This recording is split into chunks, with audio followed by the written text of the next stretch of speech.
ហើយអ្វីបានជាគ្មាននរណាម្នាក់ចង់ទិញយន្តហោះចម្បាំងរបស់ចិននោះទេប៉ុន្តែមនុស្សគ្រប់គ្នាចង់បានយន្តហោះចម្បាំងរបស់សហរដ្ឋអាមេរិកជាង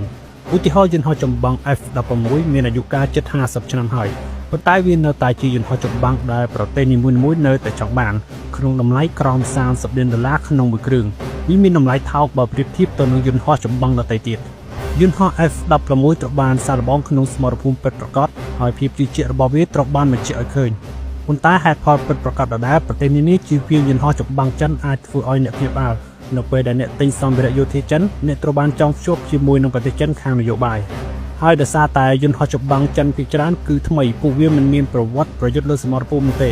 និងគ្មាននរណាម្នាក់អាចដឹងពីរបៀបដែលពួកគេនឹងធ្វើនៅក្នុងការប្រយុទ្ធពិតប្រាកដនោះទេប៉ុន្តែនោះមិនមែនទាំងអស់នោះទេក្នុងអំឡុងពេលចរចាអ្នកតែងតែគិតរឿងមួយយន្តហោះចម្បាំងរបស់លោកខាងលិចត្រូវបានបង្ហាញឲ្យឃើញប្រសិនបើសត្រូវរបស់ពួកគេកំពុងហោះហើរដោយយន្តហោះចម្បាំងអាមេរិកដែលគេរំពឹងថាដំណើរការបានល្អគេត្រូវតែសួរថាតើយន្តហោះចិនពិតជាអាចប្រកួតប្រជែងបានដែរមែនទេ